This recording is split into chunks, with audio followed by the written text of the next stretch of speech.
renovated the syllabus, that's what I came up with. I want to at least just pick up a few ideas from it, in part because some of them came up last time. And one was, we were thinking about kind of openness, non-closure, creativity, improvisation. And I think when you do that, the obvious thought, and this is the one that came up, I think, towards the end of last class, is, yeah, but look, there's security, stability, self-sameness, routine, habit. All of these things are good too, right? It's not as if, I mean, a perpetually open thing is just kind of going nowhere as everything changes all the time. And I wanted to just read you a little bit from the end of chapter 2, which is on page 34 and 5, if you have it with you. And it gives you a way to think about yourself and about relationships too. Yeah? I just wanted to let you know that mine is on the computer. Okay. So I'm not. Okay, you're not looking at a movie and thinking, gee, I wish I was at the movies. I know. I do sometimes notice, you know, when people are looking at their computer screen, and obviously far more is going on the computer screen than should be if they were looking at what's on a life.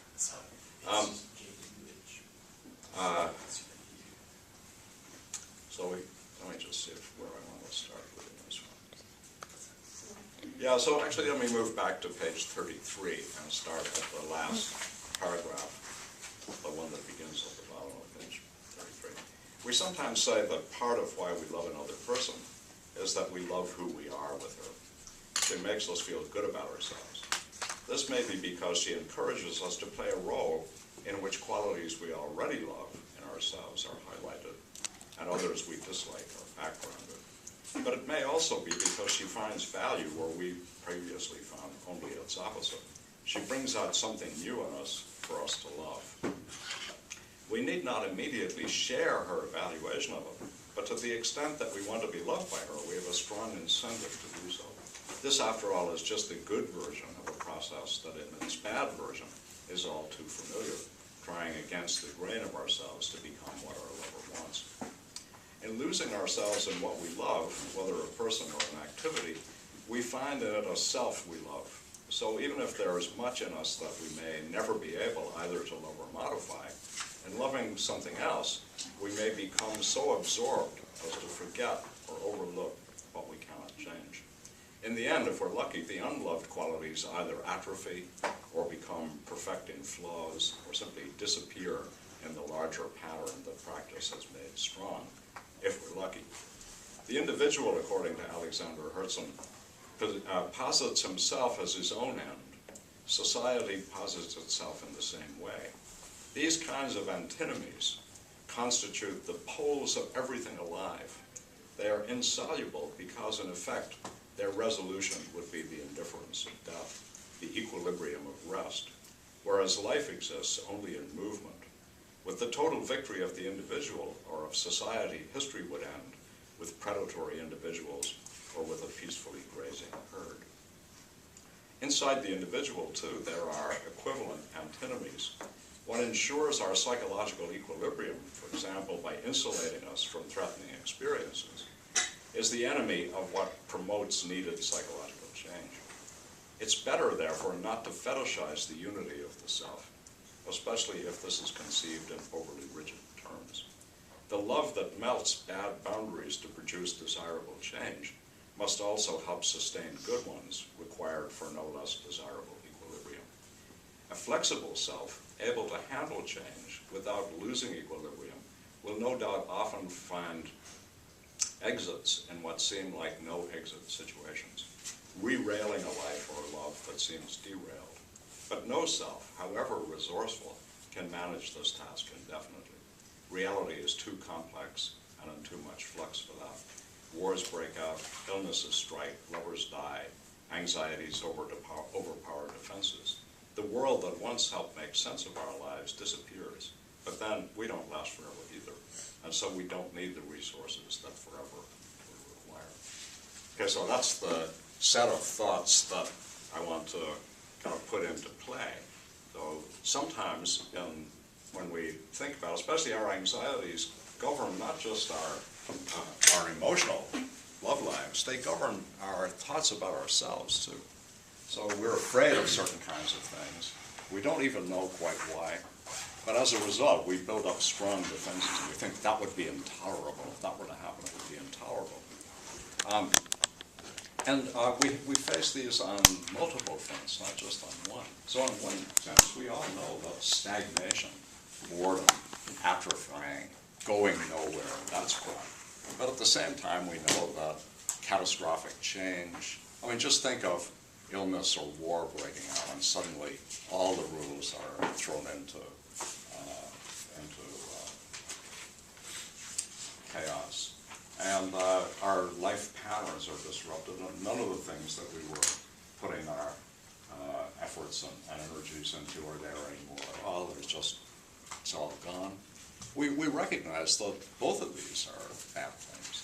And what we want to do is think how we can be flexible in response. Right?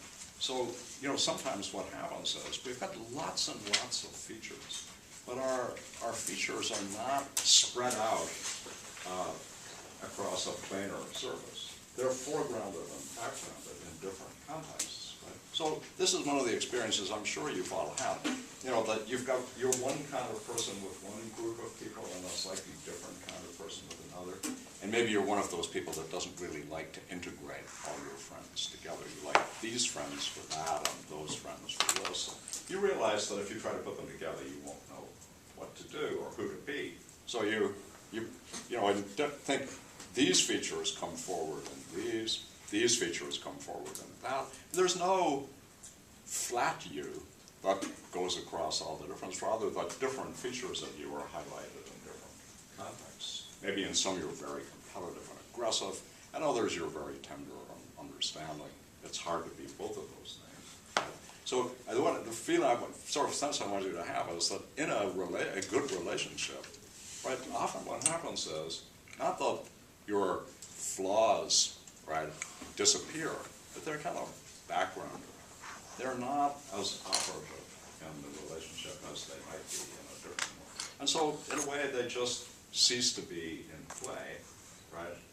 They don't matter because they're not engaged.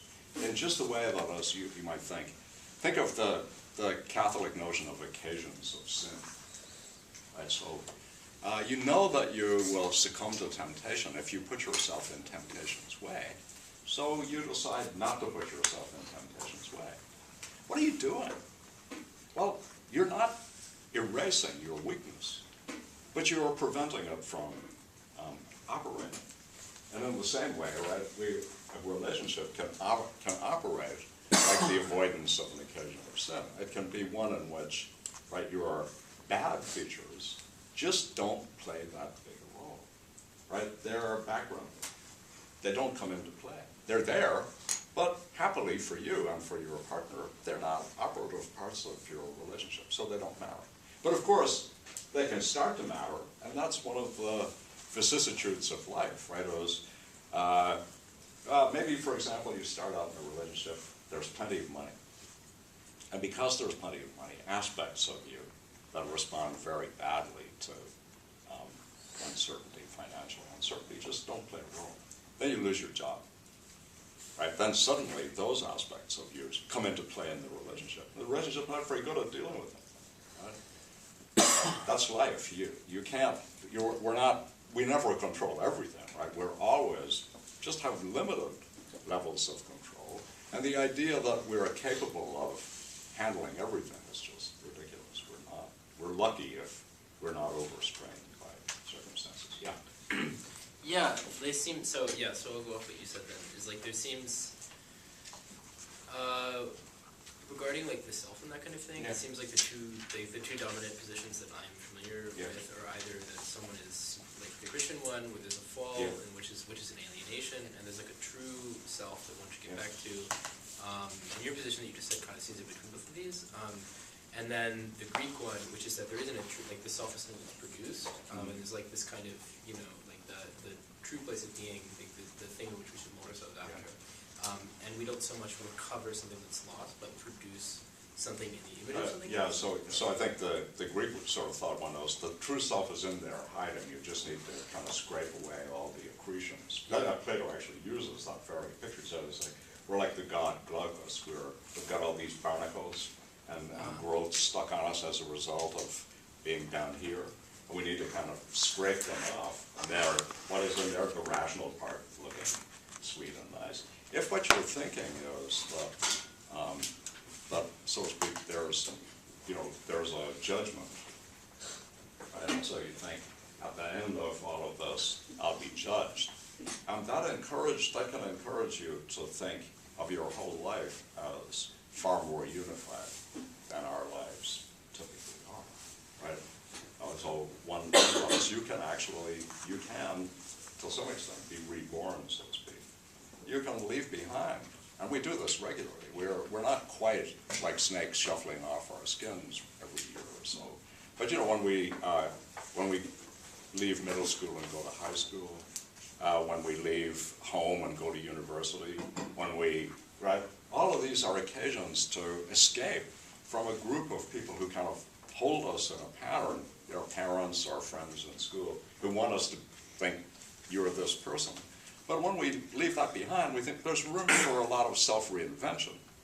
And you can turn out, so to speak, to be very different. It's a mistake, I think, to think that all of that's simply fixed and determined. It's rather, this is the model that I like. It's the idea of the range of a voice. You know, a singer has a certain range, and they can't exceed it, right? And we may have things like ranges, right? Things that where we can't do much better or do different. But there's a whole set of stuff that's not like that. It's actually very flexible and contextual and brought out by different kinds of things. So what I want to say is, you shouldn't want to be more unified than it's good for you to be. The thought is fetishizing unity and sort of thinking that you must be all of a pattern and make your whole life into some kind of unified narrative, right, like a novel in the 19th century. That just seems wrong to me. What you want to do is keep alive in you these conflicts so that you'll be flexible and able to deal with the different things. Stagnation, creativity, you have to be able to handle both of those things. That's in part what it is to be alive, yeah. I don't want to take this too far into like a realm that's hard to talk about, but I noticed in the back that the essay that you quoted Herzen on is about Bakhtin. Yeah. And I wrote a paper on applying him and his like idea of polyphony to Dostoevsky, actually, in the way that he wrote an essay about applying it to Dostoevsky. That was in conversation. But my essay on Dostoevsky was actually in response to Plato, who thinks that the soul should be ordered by the rational part. And I guess I was really interested in what you make of this sort of dichotomy between like an ordered self in this Plato literature. Well, I think that so part of the story would go something like this. So a really great question to ask about any thinker, philosopher, writer, painter, anyone, is what are they afraid of? What are they most afraid of? And I think when you look at people like Plato, or for that matter, Hobbes, right, they grow up in a period of civil war. There is massive disruption. The plague in Athens happens when Plato was around. This encourages you to seek security and answers that say, we'll never have that again. We'll never have that again. So the never again claim, which we regularly hear, only to quickly repeat the bad thing that we just said we'd never have again. Like no war again after the First World War. I think that's part of the story is that I think Plato was very worried about that. Then he gives a diagnosis of it. He thinks that it's about the disorderly appetites. It's about the fact that we have in us these appetites for food, drink, sex, power, control, and that these things need to be kept under rigid control or they'll break out and destroy everything. And so he, right, goes, takes, and what is it? Understanding science, these things that help us to understand the world, that's where the secret lies. If only that dominated everything else, then the world would be hunky-dory, right? That's the kind of background picture. And I think part of that's right. Part of it, it's kind of one-sided, but that one side is important. What's not, what I think is wrong with it, as I was trying to get across, is that reason itself can be given a fascistic understanding. And by that I mean it can be reduced to a kind of bootstepping order, as if it's closed, final, always says the same thing, never changes, right? It's like a box. And when you see that reason's not like that either, then you have to go back to this attempt on Plato to impose order and realize that reason's order is not frozen. It's flexible, negotiation, finds ways out, is clever. It's not like geometry. It's like Odysseus, right? It's somebody who can find a good answer in hard problems, but not someone who says, okay, let me give you geometrical proofs of things. Reason's not like that. So that, right, that's the sort of thought I have, is that when you follow out any one of these things, you know, you track one, and the reason one, that's philosophy right up through the 19th century. But when you think it out, and then you see what actually happens to reason, not in philosophy, but in math and other places, then you realize that that too was a kind of illusion, a sort of illusion about a kind of savior for us. Like, here's the book of life. The rules are here. Just follow them. Your life will go really well. You'll be as happy can be. There's just nothing like that. And there can't be, because life is itself essentially evolving. It wouldn't be alive. It would be dead repetition if we actually could write this set of answers. As we don't know what new life forms are going to put, how it's going to break, we have no idea. Yeah. Or very limited ideas. And that can sound scary, or it can sound wonderful, right? It can sound like, gee, it's not like, the novel will come to an end, and then that's rather that we don't know. It's a big adventure. And, that's good, it seems to me, at least within limits. That's good. Yeah? Can we go back to the idea of perfecting flaws? Yeah. I wanted to ask, how much truth you find in the sentiment that, okay, so in a good relationship, your flaws you can put on the back burner, but what about the claim that, our relationship is, better and stronger and more honest because I see my partner's flaws, and I love them also, or I just embrace them, or they're out front, or whatever. Yeah. I think the tension that most people feel in the loving a flaw, right, is the thought that actually what you are thinking of is somehow or other a bad thing, sort of like a wart that somehow adds distinctive beauty, right? That's the sort of, so that could be a little bit of the thought. I think a different way to think of it, this is sort of the way that I think of it is. Either the lover's eye doesn't see the faults in quite that way, right? So they're not faults that are identified as such and then loved anyway. It's rather the pattern that all of these things make together is one that you want to say yes to, and as a result of that, what you want to say is, so I love you, warts and all, or flaws and all. But that doesn't mean that you love warts, right? It means that when you look at this whole picture, you love the whole picture, of which the warts are a part. That seems quite reasonable to me. I think we often do this when we think about pieces of art.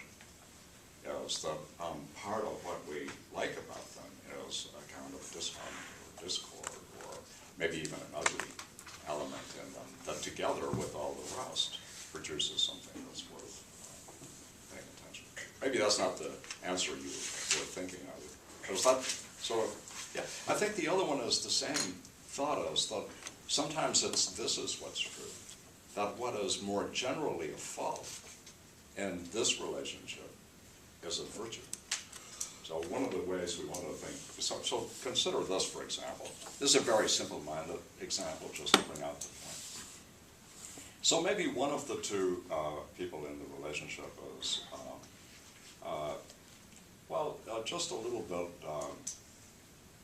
masochistic, and actually rather likes being dominated. And I mean not just sexually, but across the board. And the other is a little bit dominant and actually likes doing. But for the two of them, this is the perfect match, right? It's the line that Philip Larkin has where, hare lip meets squint, right? It's two people, each of whom have, neither of whom is beautiful, right? And one finds the other. So the thought can be, but now take that dominance or that submissiveness and put it out in general, and you might think, these are not good traits to have in general, but they're good traits to have in this, right? And you can think of all kinds of other ways where things that are in general flaws, that is, if you were just asked if you wanted to have them, you wouldn't. But in a relationship or in a different context, they can do very well. So think of the straight person, the straight man in the comic, in a comic pair, right? One plays the kind of role of Laurel and Hardy-like type. And across the board, you would think it's better not to be either one of those, right? But when you put the two together, you get a good match. So we sometimes want to think about flaws that way, that we're identifying them relative to one context, and then we're liking them relative to a different context. Yeah?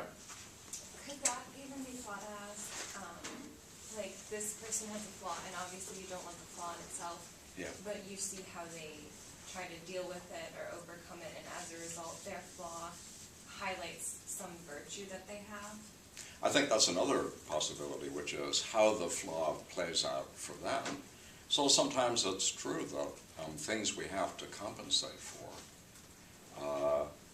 build other virtues, and that one of them is how we are able to deal with our flaws.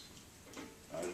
So that we don't, that's another, there are sort of meta-level virtues in the thing, so you think, yeah, you do, you're not very nice looking, right? You're unattractive, but you've dealt with that in a certain sort of way. You haven't just sort of accepted it. And I think that's another one where we want to say in general, how we deal with the hand we've been given. So it could go the other way, right? Somebody seems to have been given everything. Wealth, intelligence, beauty, all these things, and yet they just piss it away in some irritating way that makes you want to smack them, right? That's another way in which, at one level, they seem to have a lot of virtues. At another level, it's pretty obvious that these things are not virtues in them. We need to, when we think about virtues, we need to think about them in two ways. And this is part of the problem, again, that you see in Plato and Aristotle. Plato and Aristotle are thinking of one context of life only, because for them, the scenario in which we are most ourselves, so to speak, is the public political realm. So they think about our virtues wholly as the virtues that make us good in that realm, as if we were to think that since business, the business of America is business, we should be thinking that our business acumen or virtues are the true ones, and all the others don't make any difference at all. And a different way to play it is to think that, no, we have many roles to play, and we need to be able to negotiate across them. That's very difficult. Maybe at work, you need to be aggressive, hard-nosed, critical, judgmental, right, able to do things like fire people or whatever. And at home, you have to be quite different. You can't be that way with your partner or your children. And now you need a self that can transition across those two things without kind of collapsing. And that's a different challenge, and the virtues that go hand in hand with that are not the same simple ones that I think Plato and Aristotle come up with. So the virtues for intimacy, which are very unexplored by philosophers who tend to have inherited the political picture without really thinking it out, that it's no longer really the right one. If we think about what virtues of intimacy are, we start to come up with quite a different list. Being a good listener, for example. Right? Being good at exploring being good at handling the other person's defenses so that they don't just shut down when you ask them a question. These are all virtues of intimacy, but they're not they don't play the same role in public life, where these are not the ways we interact with each other at all.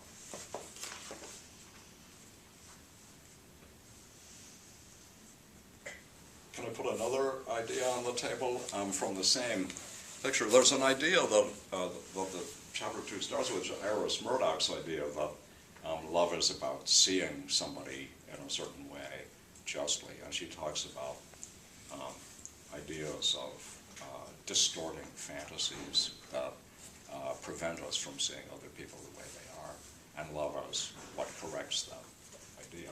And I think it's a very interesting idea. So I want to try to sort of explore it just a little bit with you in a different way than I do in the chapter. So another great discovery of the 20th century in physics, which might seem far away, but it's a nice allegory for what I want to talk about, is the Heisenberg uncertainty principle. So it's very simple to express. So if you want to find out where an atomic particle is, a very small particle, you have to hit it with another particle, a photon of light, for example. And if the photon is almost the same size as the particle that it hits, then it will tell you where it is when it hits it.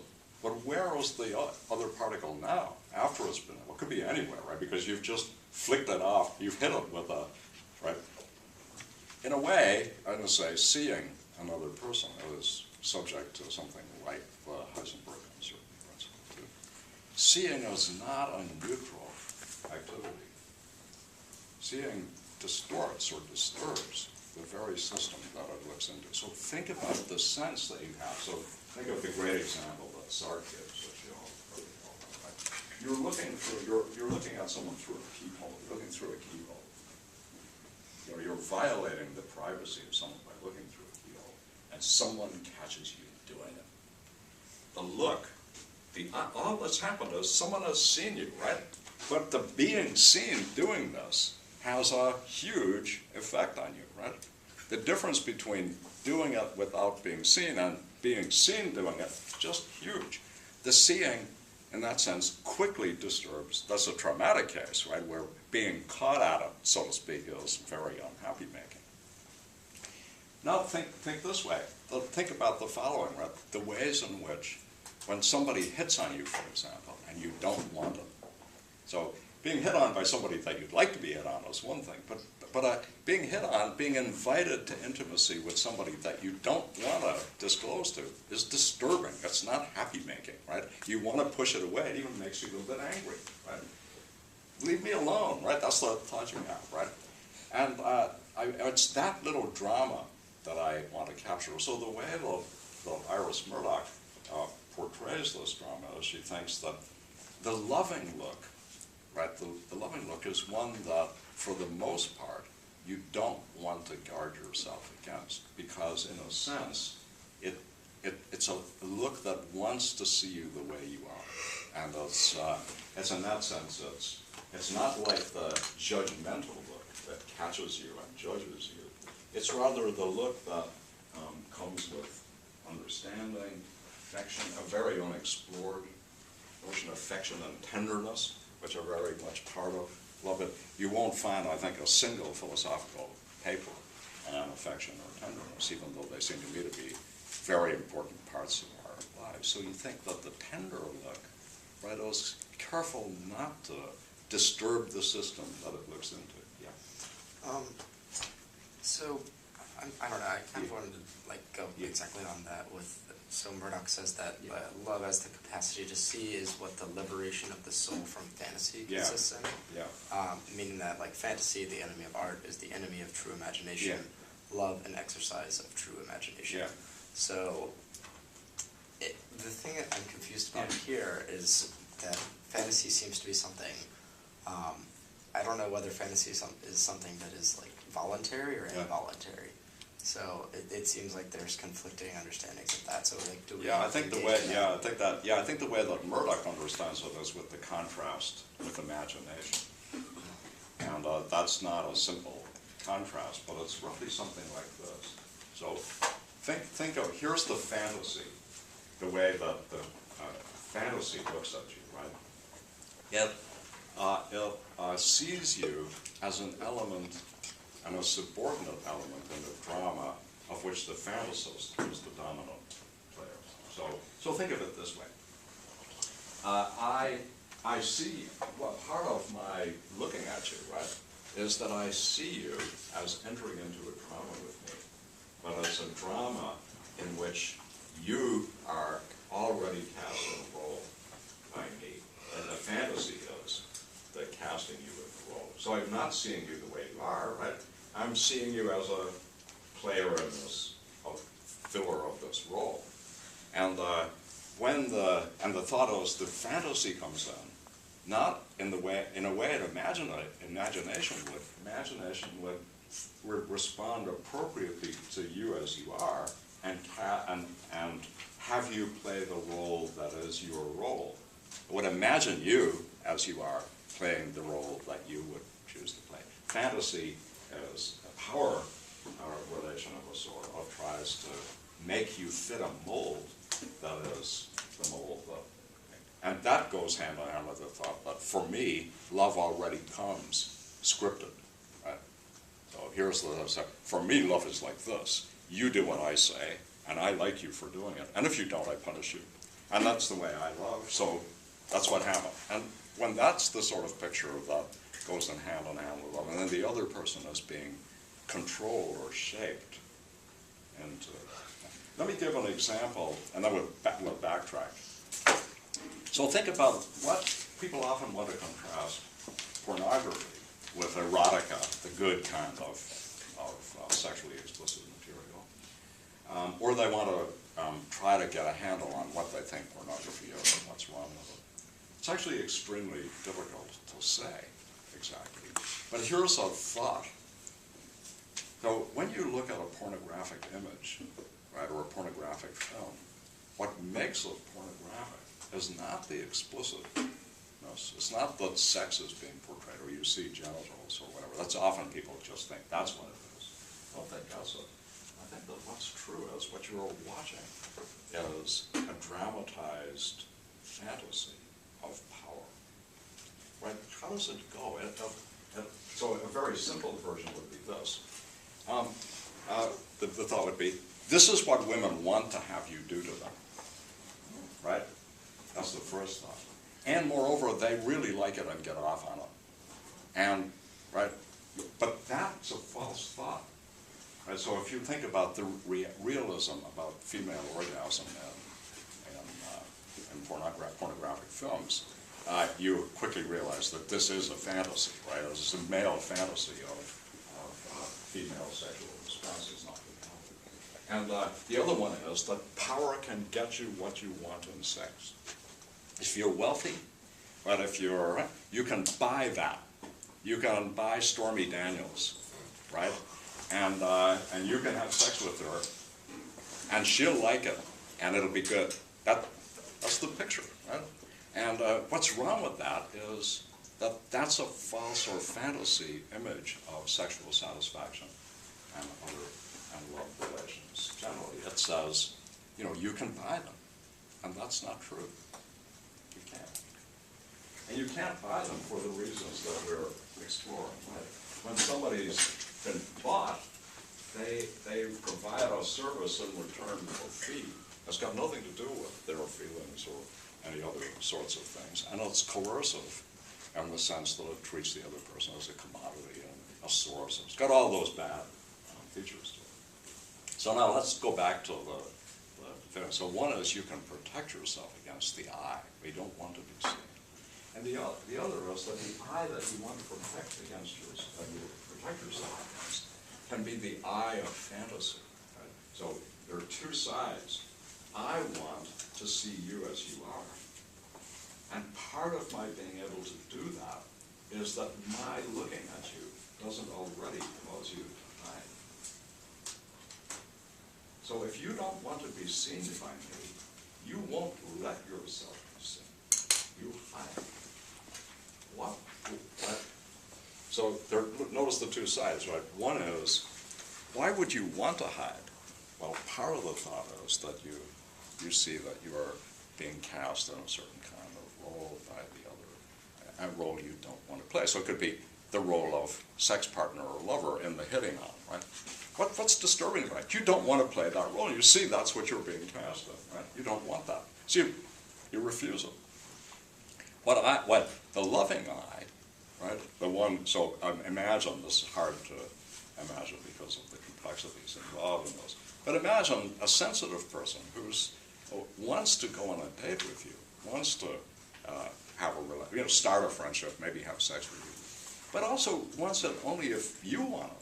Wants it if it would be just if you would feel about it the way he or she feels about it. That's quite different. In that case, you might find a way to not to feel so aggressive in your defense, but rather find it sweet and even nice that even though you don't want to, right? It's not a threat. It's actually kind of nice that somebody likes you that way, especially if they do it in a way that doesn't creep you out, right? So that's the idea, I think, that Murdoch wants to talk about. She wants to talk about the relief of true seeing from fantasy, and then on the other side, that the person being seen doesn't guard or hide themselves from the eye because they don't feel threatened by it. And I think that's a very important aspect of love. It's very important that love is tied to those two kinds of anxieties, right? One, the anxiety of the other person, whether the eye that's looking at them is a loving eye, an understanding, an exploratory, an affectionate, and so on eye, or a critical, judgmental, or fantasizing eye.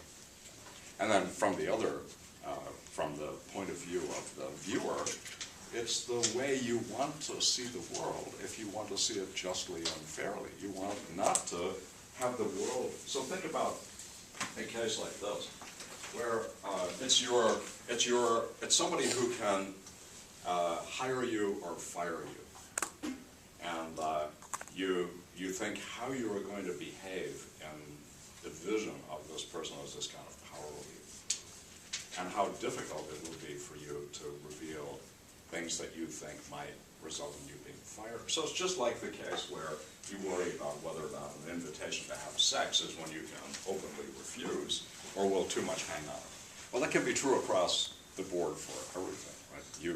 We hide a lot because we fear what happens, but ideally, the loving eye, we don't fear that, in part because our flaws and faults won't be seen held against us and turned into items of control or punishment, but they'll be better absorbed, maybe even given back to us as something that we aren't so troubled by.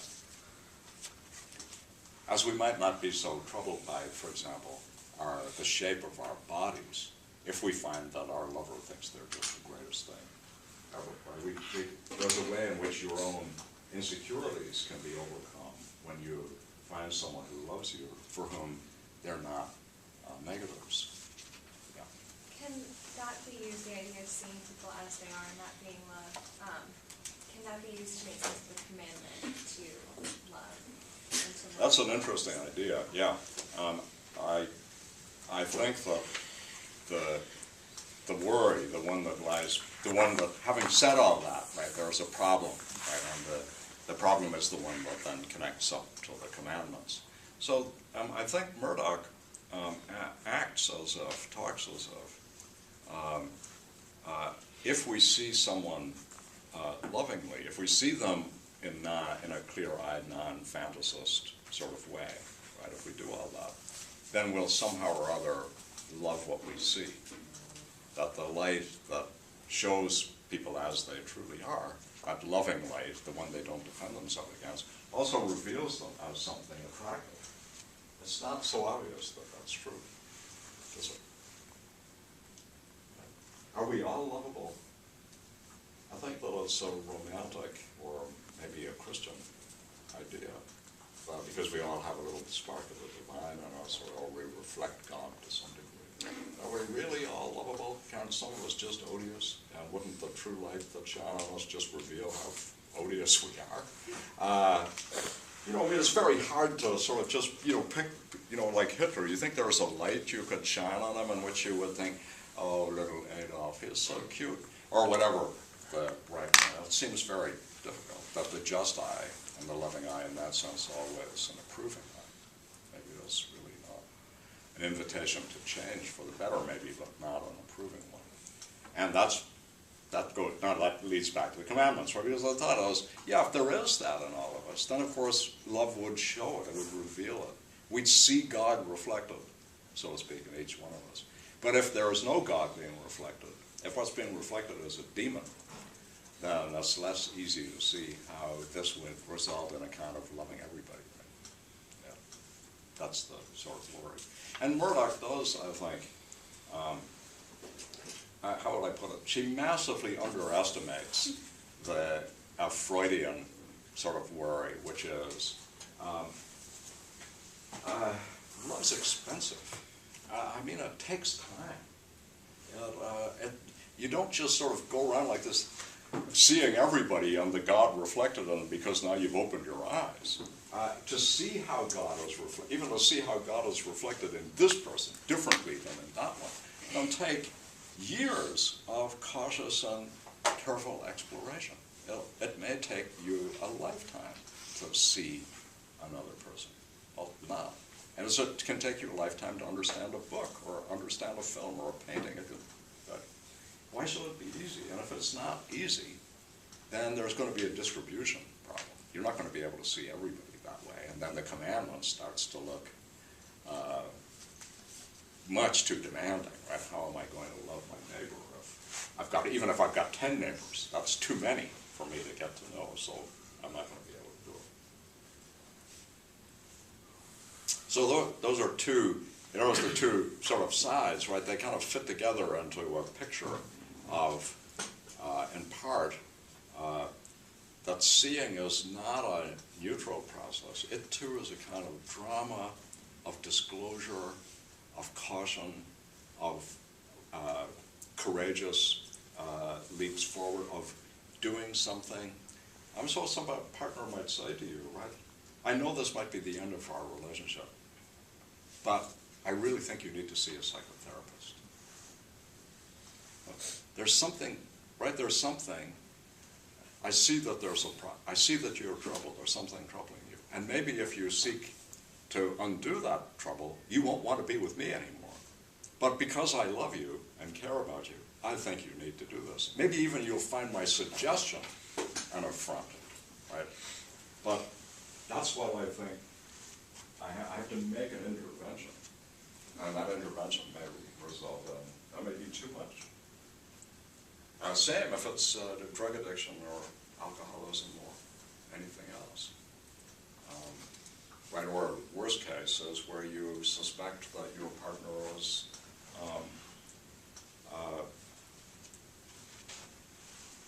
having a pedophile relationship with one of your children. I mean, this happens to couples, and how they deal with it. They want to keep the family together. Sometimes they just close their eyes. That's not a good reaction. But the idea that you could confront your partner about this, even if these are just tendencies and nothing too bad has happened yet, that can be very difficult. So we're often faced with problems in intimacy that are just as hard as the ones we face politically. How to make an intervention that will turn out to be for the good of it. Very hard. And, that's another sort of side to it. Yeah. Do you know about the Children of God? I'm in a religious studies class. And Is it a film? There's a documentary called The Love Prophet. And it's about like the organizing figure prophet. Yeah. His name is David something. I don't remember it anymore. But it was like in the 60s and 70s. Yeah. This new like. You mean the cult? That cult movement? Yeah. I guess so. I was trying to be diplomatic about it. Yeah. But and I just kind of came together in my mind like this deeply religious Christian love everybody, and like this like very explicit sexual seductive Yeah. way of like doing that and like involving even like really young kids. Yeah, yeah. So Yeah, there were similar things with Maharishi or Sri Rajneeshis in Portland, in Oregon. Yeah, I mean, I think the point is that our desire for certain kinds of loving, engaged relationships are two-edged swords, right? On the one hand, we want a kind of intimacy, togetherness, closeness, this feeling of specialness. That example, the way that I put it is that, you know, love, one of the things that love does is it re-illuminates the space to shine the highlight on a certain person. When the beloved is in the room, right, it gives the room a locus. You look there. And we all like that. We all want to be prima ballerinas, right? We don't just want to be in the corps de ballet, but and that there's someone for who offers us that spotlight. That's a very attractive thing, even if it turns out that we're being exploited or whatever. Right? Sometimes the sense just being special that way, and then the build-up can hold you in a relationship that's otherwise very exploitative or even seriously damaging. Abused wives find themselves locked in this relationship, right, where the cost of trying to break free is extremely difficult, very high. And so it can be very difficult to just sort of see it clearly and read. You always think, oh, you can reform, or oh, it'll be even worse if I do this. Very down.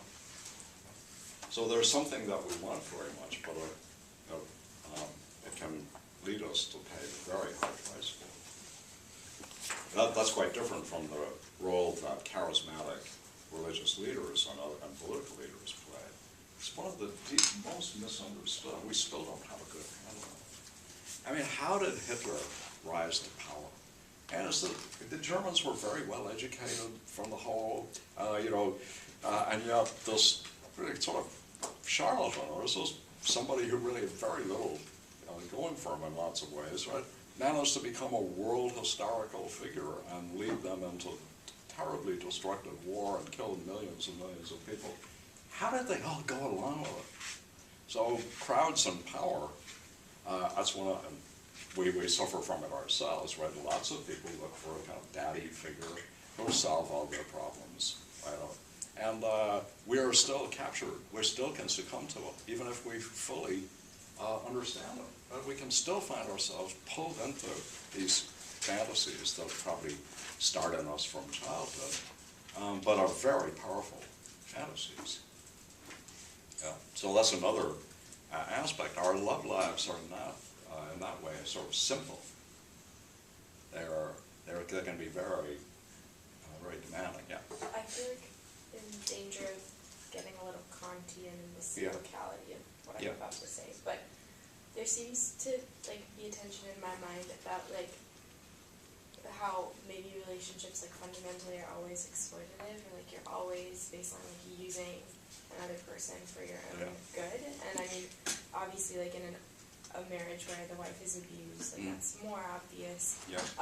But even like if you look at a healthy relationship and you say, I want what's best for my partner because that makes me happy. Like it seems like no matter what you say, it kind of always turns back onto the self as something that's good for you. Yeah, well, I was going to say, I think we want to do two levels of analysis. So one would be, in certain political systems, relationships are in general going to involve elements of exploitation because the background set of social values that have been internalized by the couple embody a power imbalance. This is like what we're talking about. Yeah, so for example, when women, I just saw new statistics, right? So if we look at the distribution of orgasm, then men do far better than women. if we look at the distribution of housework, childcare, women do far worse than men. So even when, both partners have jobs and maybe even the woman is earning more money, the responsibility for childcare and house cleaning will follow. Even with an enlightened husband who's contributing, he will consider he's contributing plenty when he's contributing much less than she's contributing. That's an imbalance that's unfair. It has massive consequences for welfare. And it's not because of the individuals, it's because of the background set of values that they're all socialized in. They'd have to be extraordinarily enlightened to recognize that, right, and work around that. But that's not because of that. And I thought that there was a different line in your question too, though, which is exploitation.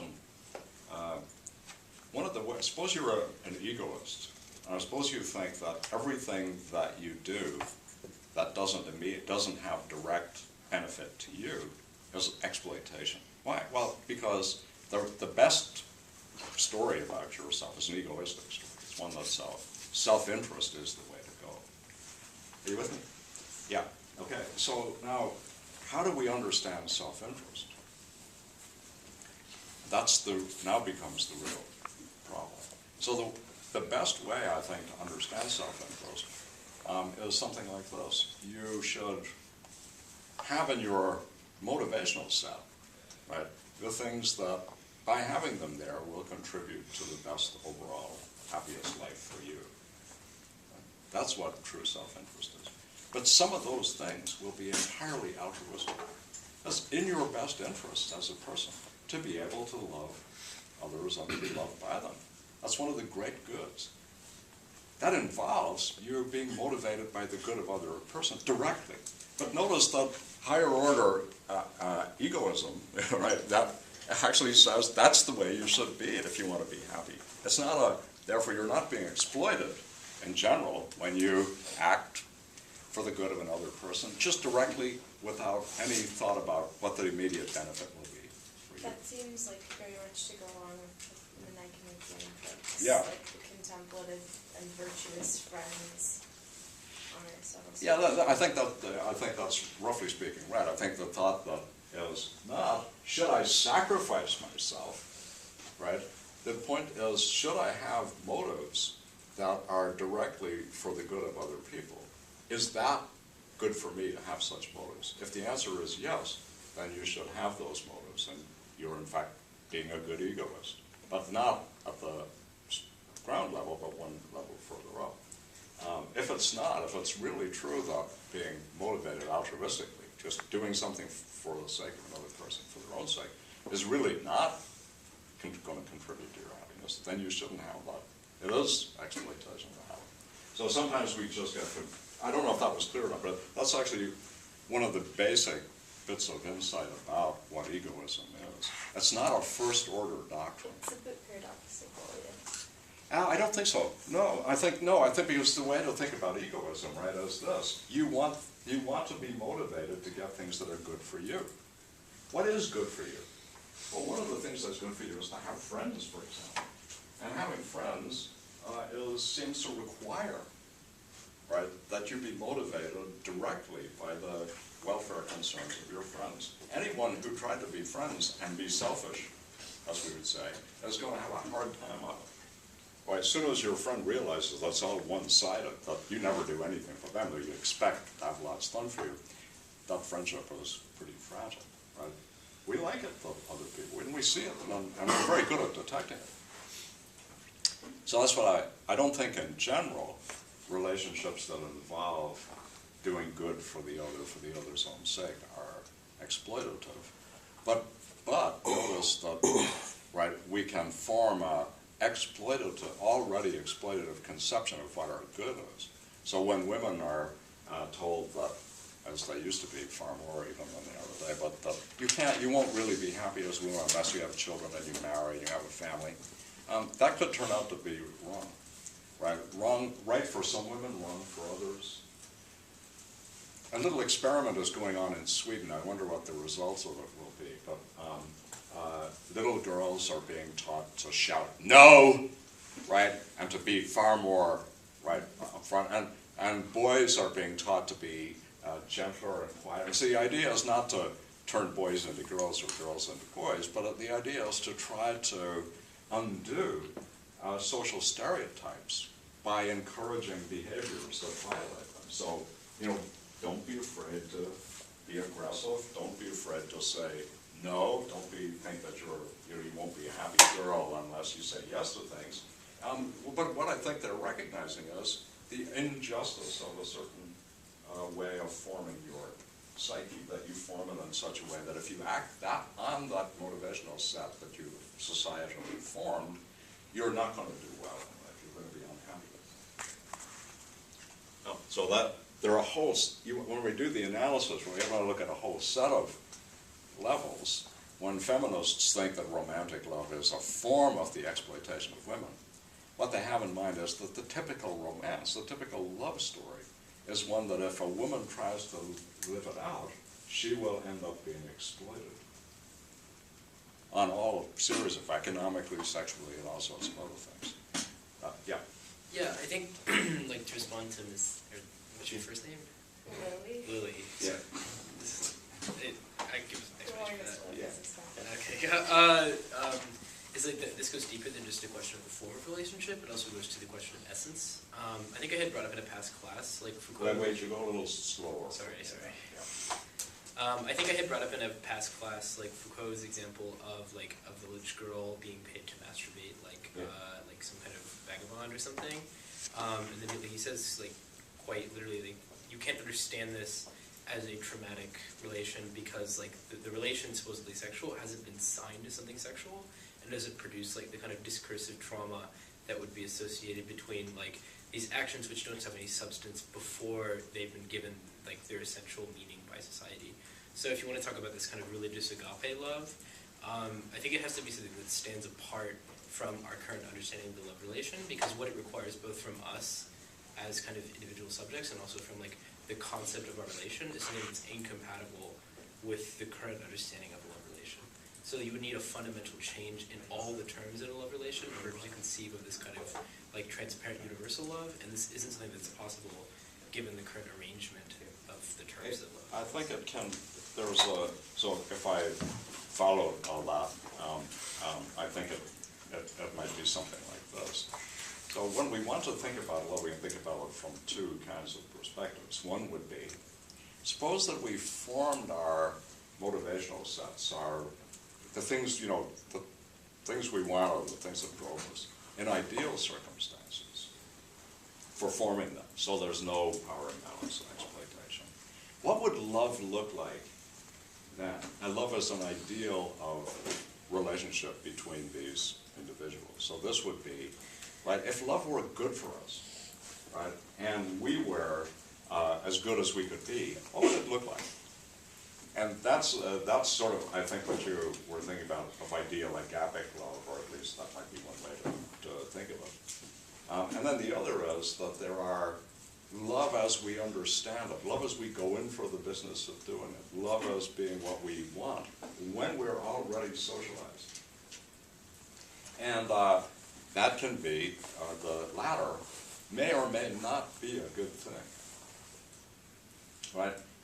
In order to determine whether it's good for us to go to act out love stories or to go in for the business of loving each other, we have to ask whether the kind of love that or the conception of love that is embodied in our society is one that it's good for individuals to try to live out. And the answer to that might be it's good for men, not good for women, or it's good for these people but not good for those people. There might not be a simple answer, but that's the kind of question that we would want to be asking.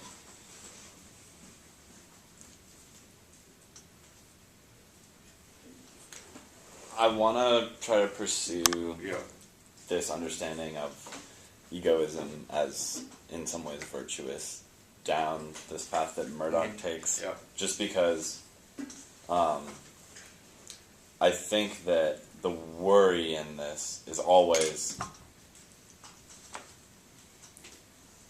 it makes sense that one's desires, I guess, would be somewhat compatible with Yeah. like general Yeah. happiness on a whole, Yeah. but it seems like there's so much potential for this sort of Yeah. fantasized reality of what that looks like Yeah. for that to go wrong. Yeah. But I was wondering if you could talk more about Murdoch's understanding that love is actually this liberation of the soul. Yeah. Unselfingness. Yeah. The quote right above Yeah. what came up earlier Yeah. is, if quality of consciousness matters, then anything which alters consciousness in the direction of unselfishness, objectivity, and realism is to be connected with virtue. Yeah. So I think that, so I hear two different lines of thought in the question. So I'll take one first and then roll back the other. It was something that the French symbolist poet Rimbaud says, la musique savante manque à notre désir. There's no sovereign music for our desires. It's great. Which says this, right? Here's a fantasy, a kind of just so story. So if each one of us formed our motivational set in the best circumstances, then all of these would harmonize into a sweet, cooperative world in which everybody's happiness would be consistent with everybody else's happiness. And that would be paradisical, right? That's the picture. And I think what Rimbaud thinks is, no, it can't be like that. If you were to form your motivational set in the best possible circumstances, and I were to form mine, there's no guarantee that the two will fit together harmoniously. Moreover, there's no guarantee that yours will be harmonious, or mine either. I mean, after all, that was where we started. A certain amount of disharmony in motivational sets is required, because otherwise you get stagnation.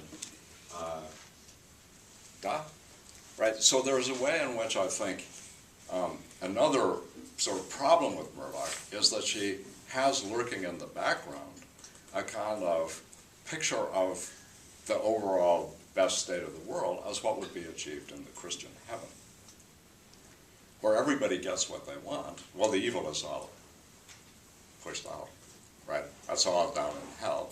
And in heaven, you've got good people whose harmonious motivational sets, wishes, wants, and needs are all satisfied collectively.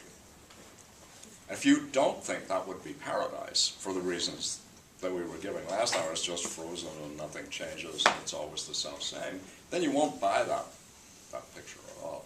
So you have to backtrack now and say, no, a certain amount of disharmony, a capacity to get out of dead ends when they occur, capacity to push for change, to do better, that's crucial to a lively and good motivational self. But that means that there can be catastrophic disharmonies and even violent revolutions, right? That's one line of that I heard. But so one of the things that Yeah. I'm sure maybe that as a whole, Murdoch's thought on this matter probably tends towards this like sort of ideal Yeah. conclusion Yeah. towards this, but Well, the Platonic good is Yeah. the other version of it. it seems as if her emphasis in this point specifically is in some ways like against harmony. So she's saying that you could have this like self-understanding that could be like very ordered and like harmonious and fits together well, but that love is unique in the sense, or beneficial in the sense that it's something that you desire that like in this sense matches with your harmony, but it draws you towards the other in a way that does promote some Yeah. sort of Well, notice, yeah, diversity. so now remember a little bit earlier we were saying that when Murdoch thinks that if you saw people lovingly, you would like what you saw. That is, if you saw them without fantasy, unself, if you saw them realistically, so all that good stuff that you just mentioned, right? Realism, lack of fantasy, all that stuff. But what makes us think that if we saw people that way, we'd love all of them, or we'd find all of them good? Why couldn't we find Salmodius repellent? Part of the thought that lies behind it, I think, is the individual version of heaven, right? The thought is that there's a little vision of heaven, little vision of God already in you, and as soon as I see it, I go for it, right? So that the loving look, the unselfing, the lack of distorting fantasy, I'm not casting you in some role, I'm seeing you as you really are. I'm seeing you fairly and realistically, and that somehow or other that will result in my thinking well of you or being attracted towards you rather than repelled by you. That seems to me to be a fantasy, a fantasy of Murdoch's own. I don't see any reason why we should think that's true. You ended chapter 1 with, yeah. We might value where we love rather than love where we value. Yeah. I think this relates, though, because this also sees love as, like, specifically outside oneself. Because the value is already what's within, and now it's like... Yeah, so I think there are these two models. They're very, one is kind of love as a response to value. And the thought is that if I saw you as you really are, and I responded, I would see the value in you. That's already there, because it's already there. Everyone has some value. A different one, which is also a religiously developed